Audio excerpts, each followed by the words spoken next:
Hello, everyone, and welcome back. This week we have episode 2 of Where's the Meat, which is a series where I showcase dishes that traditionally contain no meat. So for today's video, we'll be taking a trip over to Egypt to make their national dish, Koshari. So to make this dish, we're pretty much going to be cooking all of the components separately and then combining them at the end to make the final dish. So before we get cooking, I just wanted to give a rundown of the ingredients that we'll be using. First up is kamut. Now, traditionally, a short grained rice is used, but I wanted to sort of mix things up a little bit and go with the kamut, which is also from Egypt. Next, we have our lentils. I believe typically the lentils and the rice would be cooked together, but since I'm going with the kamut, I'm not really sure how that would play out, so I'm just going to cook them separately and then combine them later. Next up is the pasta. I'll be using the ditalini, which I've seen in this dish. I've also seen elbow macaronis used in this dish, but I'm pretty sure that any sort of short pasta would be good here too. Next up is the chickpeas. Here I have some chickpeas that my grandmother made, so just to save me some work, I'm going to be using these. Or you can also use canned chickpeas, or you could make your own. Next, we have an onion, which we'll be cutting up and frying to make them nice and crispy. And lastly is the tomato sauce, which will be the base for the sauce that we're going to use. We're going to start with the tomato sauce and then add some spices and some vinegar to make the final sauce and really glue things together. First, we're going to start by cooking 1.5 cups of kamut as directed on the package.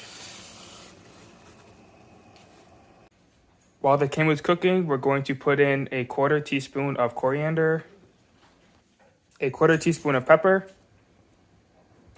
and a 1/4 teaspoon of salt. Now, while the kamut's cooking, we'll start to cook 1.5 cups of our lentils according to the package. And also to the lentils, we're going to add 1/4 teaspoon of coriander, a 1/4 teaspoon of black pepper, and a 1/4 teaspoon of salt. Now, while the kamut and lentils are cooking, we can prepare our onion. First, we're going to cut the onion into thin rings. Then we're going to coat the onions in some salt.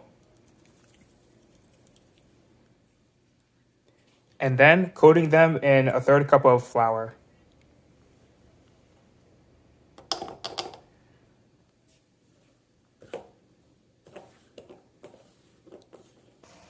Now that the kamut and lentils are done cooking, we have some more space on our stovetop, and we're going to cook our ditalini.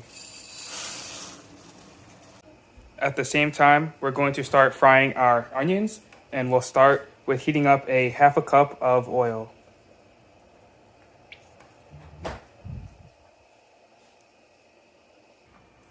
Once the oil is hot enough, we can add our onions.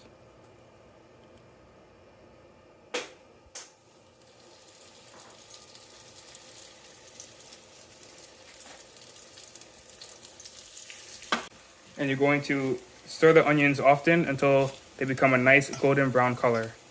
And now for the sauce, we're going to start by heating up 1 tablespoon of oil in our saucepan.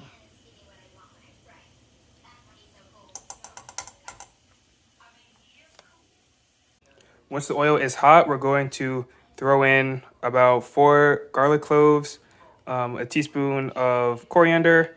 I have some grated onion. I didn't put too much because the sauce already has onion in it. And optionally, about a teaspoon of red chili flakes.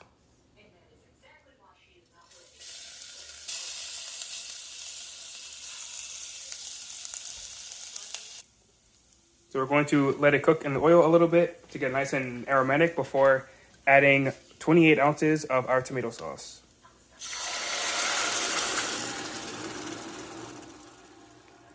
We're going to add a pinch of salt and then bring the temperature down to a simmer until the sauce thickens. After about 15 minutes, we're going to add 1 to 2 tablespoons of distilled white vinegar.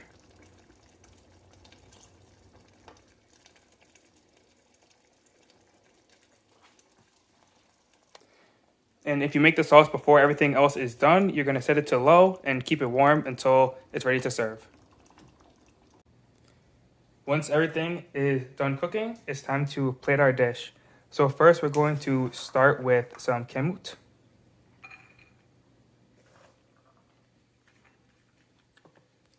Then we're going to add our lentils.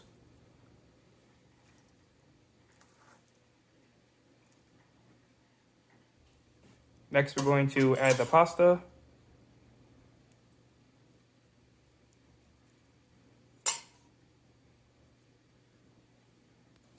And then the sauce.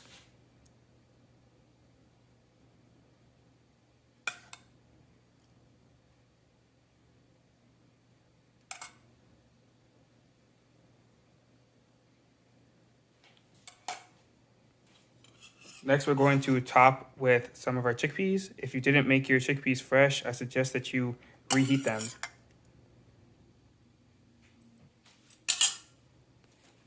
And finally, the fried onion.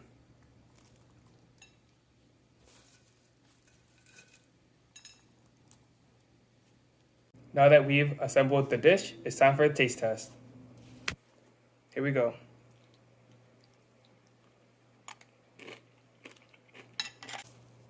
So this tastes great, amazing flavor, and the crispy onion on top is just perfect. And between the kamut, lentils, and chickpeas, this dish is packed with plant protein. If you ever have the opportunity to try this dish, you should definitely go for it. It'll be totally worth it.